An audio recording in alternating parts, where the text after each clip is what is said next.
Dito sa Papa Dudut Stories, ikaw ay hindi nag-iisa.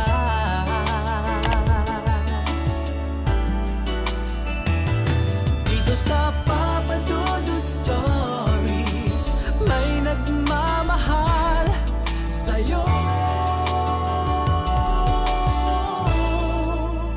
Papa Dudut Stories.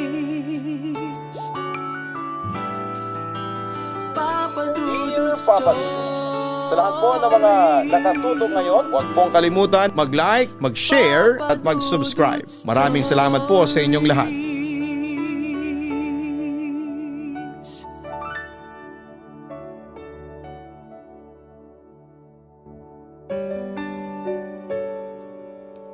Magandang gabi sa inyong lahat. Ako si Camilla.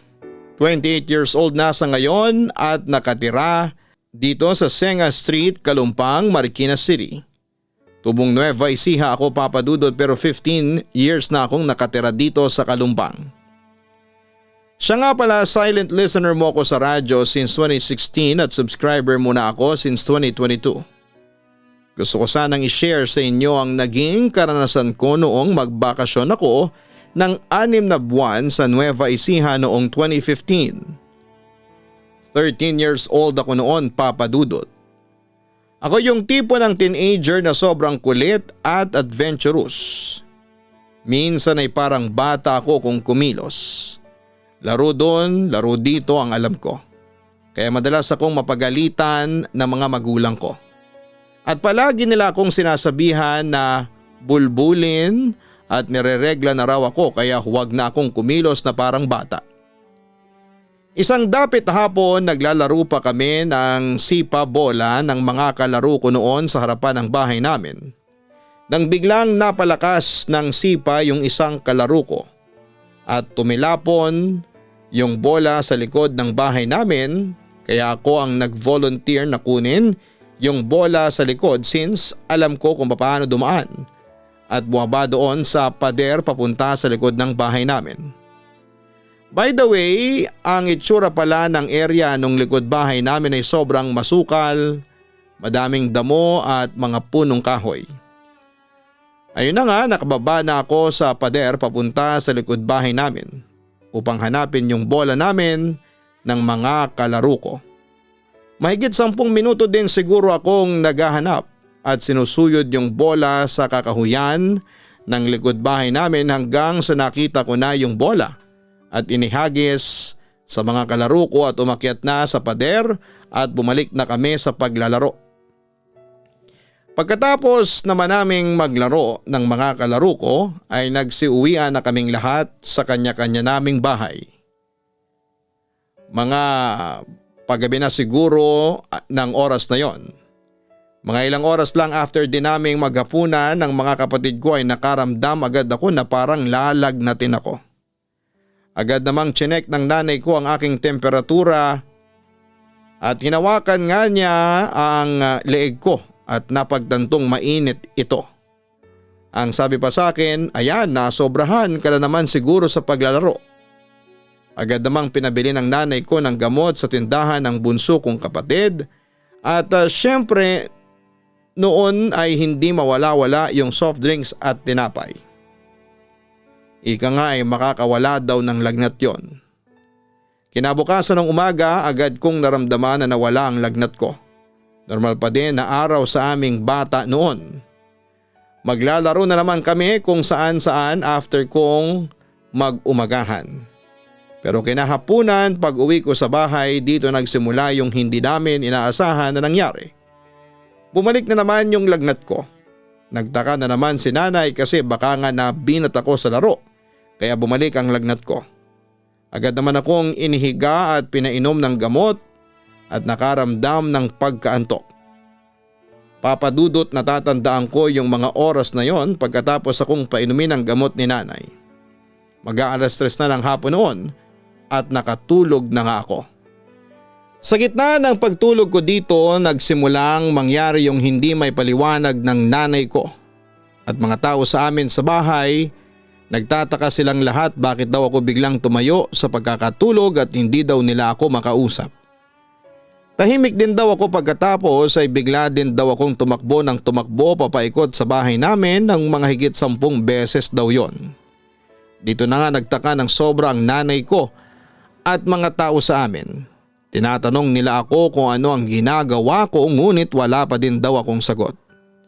At nakatingin lang daw ako sa daan papunta sa likod ng bahay namin. Tapos ay bigla na lang daw akong bumalik sa pagkakahiga at natulog ulit. Nagtaka na lang ako pagising ko kasi parang kagagaling ko lang sa pag-iyak tapos yung feeling ko ay pagod na pagod ako. Pero ang alam ko naman ay natulog lamang ako. Dito na tumabi ang nanay ko at ikinuwento sa akin ang mga ginawa ko sa kanina. Kung natatandaan ko daw ba yon? Ang sagot ko naman ay hindi kasi natutulog lamang ako noong panahon na yon. Pumasok na lang din sa isipan ng nanay ko ay nasosobrahan lang talaga ako sa paglalaro. Kinabukasan ay parang normal na araw lang ulit. Ang pinagkaiba lang ay hindi na ako nilalagnat. Pinagstay na lamang ako sa bahay ni nanay hanggang sa maghapon na hindi pinaglaro sa labas. Natatandaan ko na naman na mag-aalas 3 ng hapon ay bigla na naman akong nakaramdam ng antok at nakatulog sa malaking bangko namin sa bahay. Papadudot, sa ikalawang pagkakataon ay nangyari na naman ang hindi inaasahan ng mga tao sa amin sa bahay. Sa gitna daw ng pagkatulog ko ay bigla na naman daw akong tumayo at hindi mapakali. Agad din daw akong lumambitin ng ilang beses sa kahoy na nakalagay sa parting itaas ng kisame ng bahay namin, na nasa itaas ng bangko na kinakahigaan ko noon. Agad naman akong pilit na ibinababa ng nakakatanda kong kuya. At pagkatapos akong buhatin at ibaba ay nagpumilit din akong umakyat sa pader papunta sa likod ng bahay namin at agad naman nila akong pinigilan at binalik sa loob ng bahay. Nang mga sandaling yon ay hindi pa din ako makausap ng maayos. Bagamat nagsasalita na daw ako ng kung ano-ano at hindi daw nila yon maintindihan. Hanggang sa nakatulog na lang daw ulit ako at pagising ko ay ganon, pakiramdam na naman na para akong galing sa pag-iyak. Hindi ko mapaliwanag bakit ako naiiyak at pagod na pagod. Dito na nagpasya ang nanay ko na kinabukasan ay dadalhin daw ako sa albularyo para mapatignan kung ano daw ang nangyayari sa akin at malaman kung nagalaw daw ako ng masamang elemento. Kinabukasan, papadudot, ikatatlong araw na hindi maipaliwanag ang mga ginagawa ko. Same senaryo, tuwing mag-aalas 3 ng hapon ay lagi akong inaantok at gustong gusto ko talagang matulog. Pagkatapos naming magmeryenda ng mga kapatid ko ay pinatulog muna kami ng nanay ko kasi pagising ko daw ay sasamahan na ako sa albularyo para mapatignan. Sa gitna na naman ng pagkakatulog ko nangyari na naman, ganon na naman yung feeling ko. Tulog lang ako ng mga panahon na yon pero ang hindi ko talaga alam ay may iba na palang nangyayari sa akin na hindi ko natatandaan. Pinipilit ko naman daw na magpunta sa likod ng bahay namin. Siyempre yung nanay ko ng oras na yon ay sobrang natatakot na at niyakap na lamang ako ng mahigpit. Pagkatapos noon ay dinala na ako talaga sa kakilalang albularyo sa amin at nagpatingin. Natatandaan ko lang na inuusukan niya ako sa katawan ng sinunog na tuyong-tuyo na balat ng prutas na lansones. Ang sabi kasi mabisa daw yon sa pagsusuob. Nagsindi din siya ng kandila at nagpatak sa batya na may lamang tubig at dito na namin nakita ang hugis na parang duwende doon sa pinatak niya sa tulo ng kandila sa batya. In-explain din niya na duwending puti daw ang nakagalaw sa akin at kung saan daw nangyari yung hindi maipaliwanag sa akin tuwing natutulog ako. Dagdag pa ng albularyo, doon daw sa likod bahay namin nakatira ang puting duwende na nakagalaw sa akin. Nagambala ko daw ang tirahan niya kaya daw siya ay nagalit sa akin at pinaglaruan ako. Maswerte pa daw ako at puting duwende ang nakagalaw sa akin. Pagkatapos naman ng pagsusuob sa akin ng albularyo, Sa awa ng Diyos ay hindi na ulit nangyari yung mga ganong pangyayari ng panahong yon. At saka nagsimula na rin kasing magbago ang kilos ko. Epekto na rin siguro ng pagdadalaga. Dahil dito ay naging tahimik ang buhay ko ng ilang taon at wala na talaga sa isipan ko na isang araw ay baka maulit ang pagkakursunada sa akin ng isang duwende. Lumipas ang mga taon at sumapit na ako noon sa edad na 17. Natatandaan ko na nasa bahay kami ng lola ko sa Nueva Ecija pa rin. Kasama yung dalawa kong pinsan na babae at lalaki, pati yung lalaki kong kapatid na bunso namin. Nang mga panahong yon, Papa Dudut, ay may sakit si lolo kaya doon kami natulog na tatlo. Kasi yung pinsan kong babae ay doon nakatira sa bahay ng lola ko. Naglalaro kami ng online game sa kwarto nila lolo at lola. May dalawang kama kasi doon tapos sa isang kama kami matutulog. Malaki naman yon kaya kasya kaming apat. Maingay kami naglalaro at napatigil na lamang kami noong paggalit na hinampas ni lolo yung dingding ng plywood. Tinanong ko si lola kung bakit hinampas ni lolo yung dingding. Pero si lolo yung sumagot. May humahampas raw kasi sa dingding kaya nabadrib si lolo at hinampas pabalik yung dingding. Kaya naman nagtaka pa ako kung sino yung humampas. Pero hindi ko na lamang tinanong kasi matatalo na ako sa online game na nilalaro ko sa aking cellphone. Nasa kalagitnaan ulit kami ng paglalaro at napatigil kaming apat sa paglalaro at pagtawa nang marinig namin yung ingay mula sa sala na para bang pilit na binubuksan yung pinto at halos masira na yung pintuan kaya naman napagdesisyonan kong puntahan yon.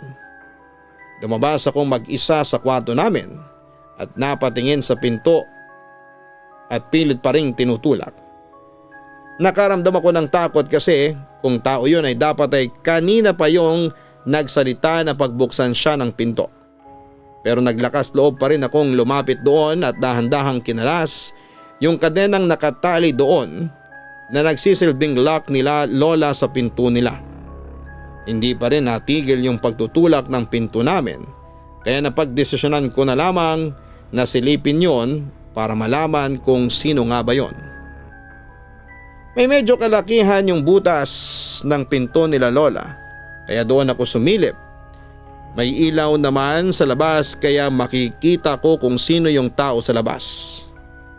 Pero laking gulat ko at nanindig ang balahibo ko sa takot nang makita ko kung sino yung nilalang na gustong buksan ang pinto namin. Dalawang maliit na tao na sa tingin ko ay duwende.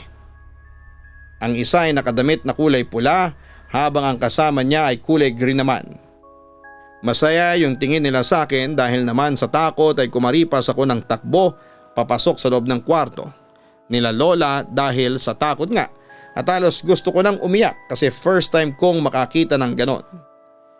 Takang-taka sa akin si lola kasi nakita niya akong takot na pumasok at halos madapa na ako sa kakatakbo. Papasok at malakas na sinarado yung pinto.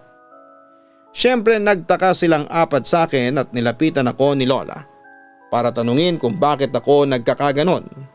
Sinabi ko sa kanya ang nakita ko na nakita ko yung mga duwende. Maliliit sila at halos kasing laki niya yung 3-year-old na bata. Moreno yung kulay ng balat ng pulang duwende habang yung berdeng duwende ay kulay green naman ang balat at ang damit niya ay pinaghalong berde at brown. Medyo laylay na yung pisngi nila dahil siguro sa katandaan. May malaki silang ilong, itim at malalaking mga mata habang nakatingin ng masama sa akin at nakasombrero sila ng pula at green.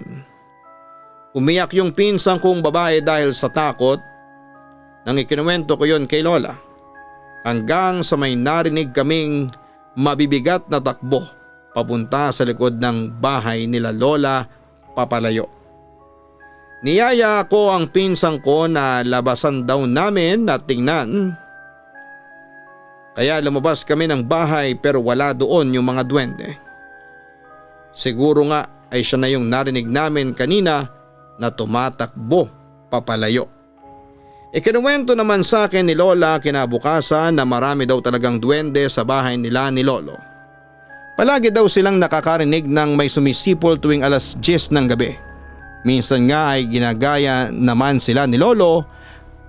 Maraming sumisipol roon na mga duwende at nakakatuwang pakinggan.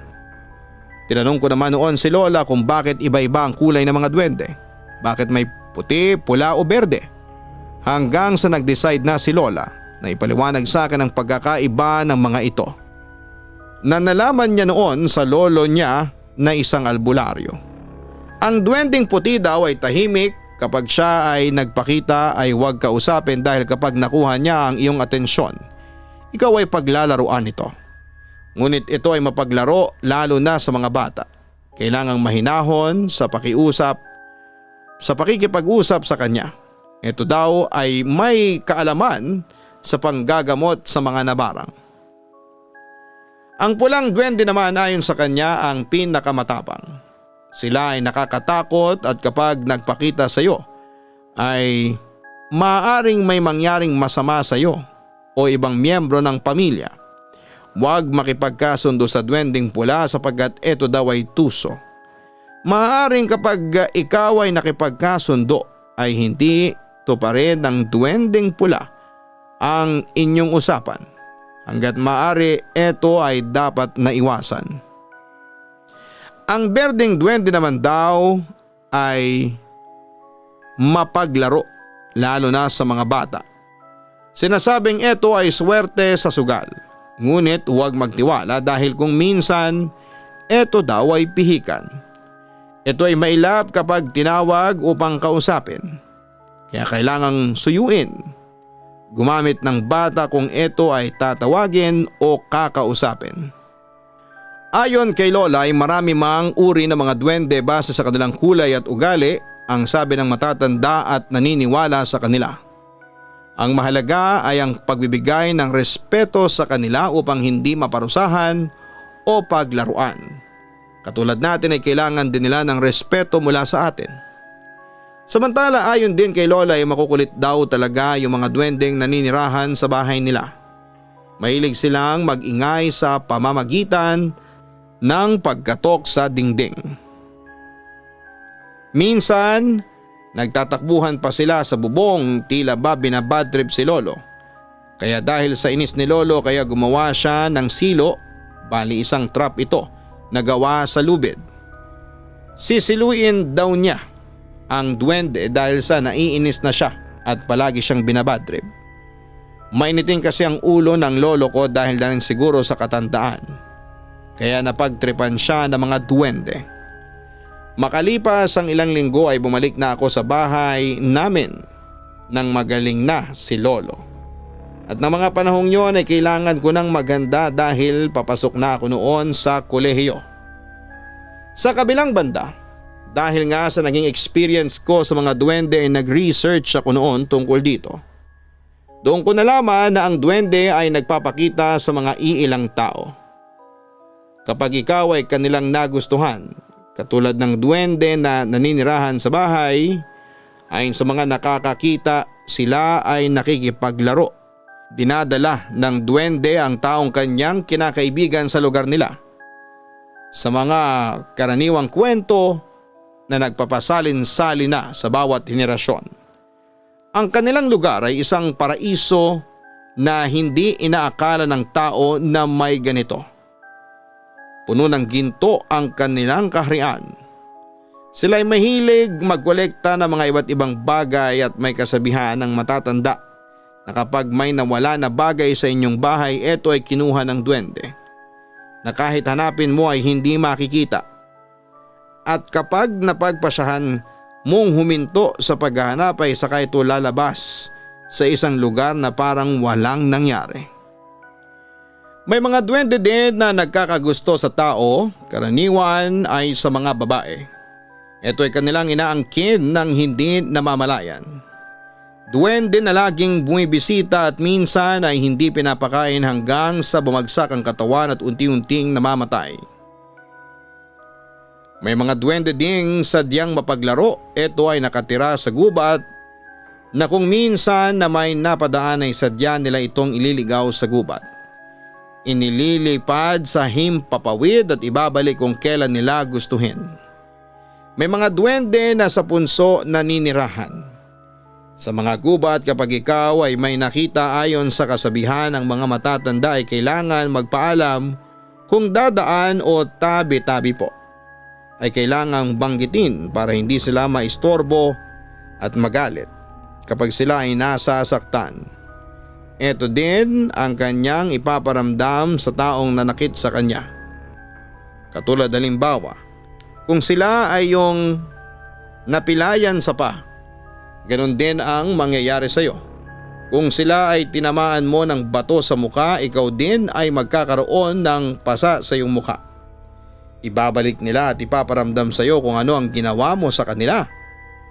Mahilig din silang makipaglaro at magpakita sa mga bata at kung minsan ay nakikita natin na mag-isang nagsasalita. Ito ay sinasabing may kausap na duwende. May masasamang duwende at meron ding mga mabubuti. Ang mga pinapaniwalaang masamang duwende na nakatira sa bahay ay pinapaalis sa pamamagitan ng ritual na ginagawa ng isang albularyo.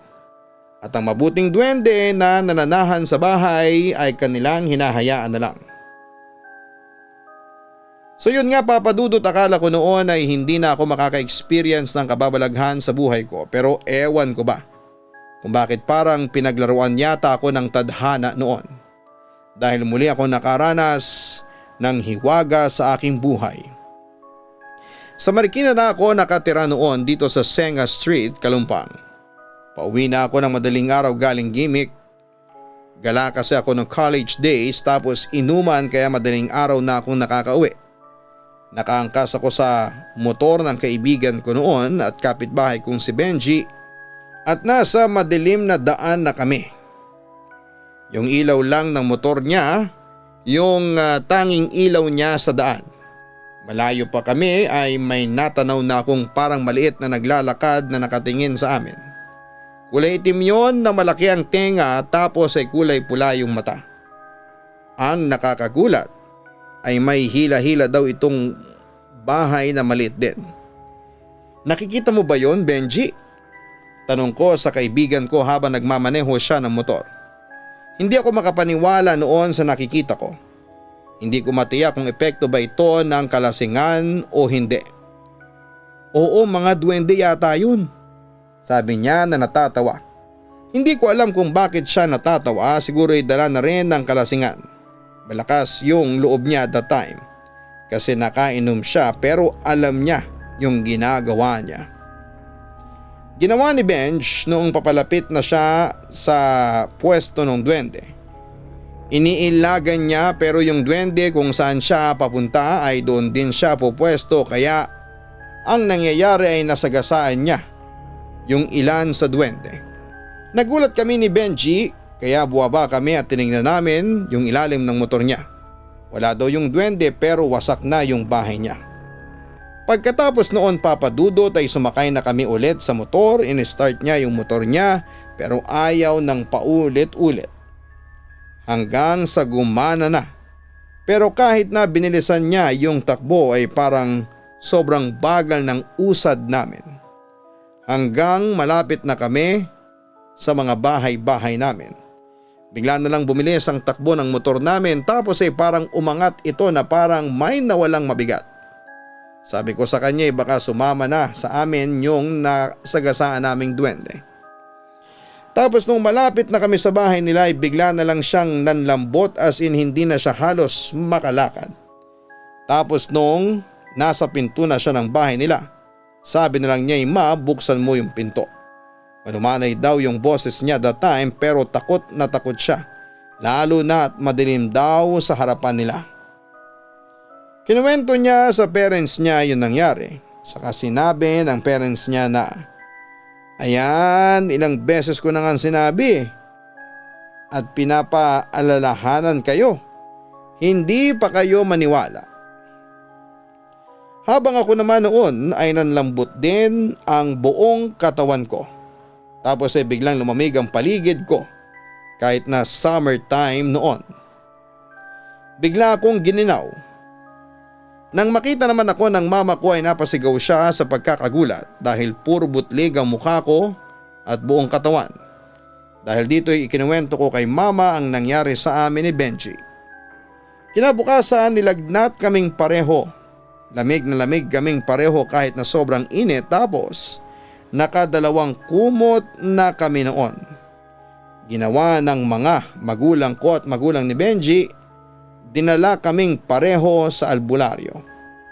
Ayon sa kanya, mga itim na duwende ang mga may kagagawa ng sakit na yon. Dahil naagrabyado naman ang mga nilalang na yon. Ayon pa sa albularyo, sinasabing ang duwendeng itim ang pinakamasama sa lahat. Ang itsura nito ay marungis, masama ang ugali at madalas pinaglalaruan ang mga tao na kanyang matipuhan. Ngunit may mga itim na duwende rin na mapagpatawad. Mapaglaro din ito at minsan ay may dala itong swerte. Kapag daw kasi ikaw ay nakakita ng itim na duwende, ito ay nakapagbibigay ng swerte sa iyong buhay. Ngunit huwag lang silang gagambalain. At sa lagay nga namin ni Benji, dahil nasira namin ang bahay ng itim na duwende, ay kamalasan ang ihahatid nito sa amin. Dahil dito ay natakot kami ni Benji at sising-sisi kami sa aming nagawang pagkakamali. Samantala, pinasunog yung suot namin that night. Tapos ay nag-alay ang mga parents namin ng pagkain sa kung saan-saan namin nakita yung duwende. Pagka-uwi namin ay gumaan ang pakiramdam namin ni Benji. Parang nawala yung sakit namin, Papa Dudut. Yung mga butlig ko sa katawan ko ay misteryosong nawala po. Dahil dito ay nagpasalamat ako sa Diyos at pinangako ko noon sa sarili ko na mag-iingat na ako. Nananalangin din ako na sana ay hindi na ako maka-encounter pa ng duwende kasi nagkaroon na ako ng trauma. Lumipas naman ang maraming taon at mukhang dininig naman ng Diyos ang aking panalangin. Hindi na ako naka-experience pa ng kababalaghan dala ng duwende. Nakatapos ako ng pag-aaral at nagkaroon ng magandang trabaho. Dito na rin sa Kalumpang nakatira ang ilang kamag-anak ko na taga Nueva Ecija, pero magkakalayo ang aming mga bahay. Samantala kasama ko pa rin ang mga magulang ko at sina lolo at lola, at masaya kaming namumuhay ngayon dito sa Kalumpang. Papa Dudut, hanggang dito na lamang ang aking liham at sana'y mabasa nyo ito at mapiling i-upload. Maraming salamat and more power sa inyong programa, and God bless. Lubos na gumagalang, Camilla Santos. Maraming salamat Camilla sa pagbabahagi mo ng iyong kwento sa aming programa. May mga kwento na rin tayong naitampok na may kinalaman sa mga duwende. Pero totoo ba ang mga duwende? Ayon sa mga paranormal investigators, maraming parte ng mundo ang may paniniwala tungkol sa mga duwende na iba-iba ang tawag, tulad ng gnomes, dwarves at goblins. Nakabase raw ang kanilang kulay sa kanilang motibo o gawa at hindi sa itsura. Kadalasang itim na duwende ang tawag sa mga masama ang balak. Karaniwan din daw silang malilikot na parang mga bata. Isang pinakamadaling paraan na malalaman kung may duwende sa isang lugar mo ay kung may isang taong may extrasensory perception, ESP o third eye, na makakakita nito. Mapapalis ba ang mga duwende sa inyong bahay? Well, sabi ng mga eksperto, pwede naman daw, pero matagal at mahihirapan na mapaalis. Matindi ang kapit ng duwende sa kanilang tirahan dahil posibleng nauna pa silang tumira doon kesa sa mga tao. Maaari naman daw na paalisin ang mga ito sa pamamagitan ng paglilipat ng lugar. Kailangang makumbinsi ang duwende na mas maganda ang kanyang lilipatan kesa sa kasalukuyang tirahan niya. Pwede ring mapadali ang pagkukumbinsi mo sa mga duwende kung mag-aalay ka ng pagkain. Sa kabilang banda, kapag nakasundo mo ang isang duwende ay maaari kanyang bigyan ng swerte sa pera man, love life at sa career. Hanapin po ang Kaistorya YouTube channel at makinig po kayo ng mga nakakatakot na kwento na ina-upload namin sa Kaistorya YouTube channel. Ganon din ang Gian Gianna Vlogs para sa aming nakakatuwang family vlogs. Maraming salamat po sa inyong lahat.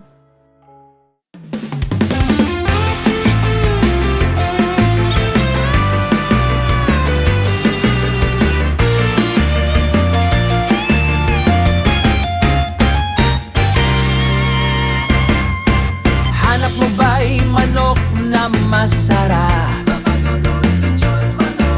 Lechon manok na lagi niyong babalik-balikan.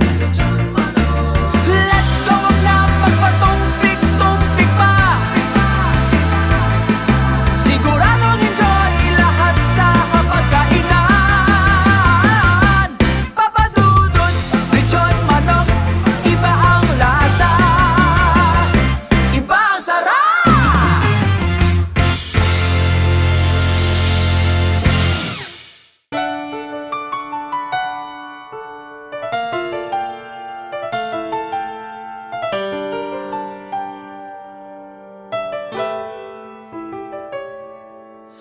Ang buhay ay mahiwaga, laging may lungkot at saya. Sa Papa Dudut Stories, laging may karamay ka.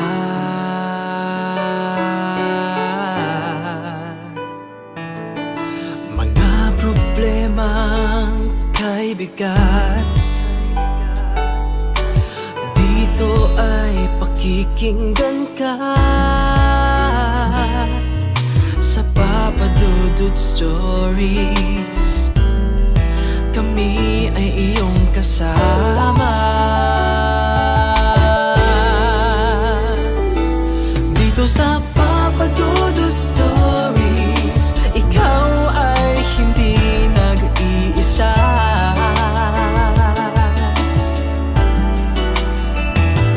Dito sa Papa Dudut Stories, may nagmamahal sa'yo.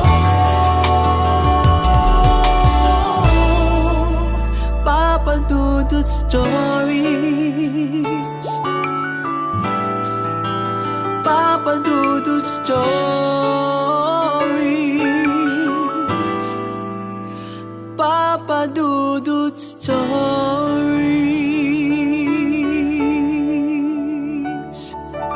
Hello mga ka-online, ako po ang inyong si Papa Dudut. Huwag kalimutan na mag-like, mag-share at mag-subscribe. Pindutin ang notification bell para mas maraming video ang mapanood ninyo. Maraming salamat po sa inyong walang sawang pagtitiwala.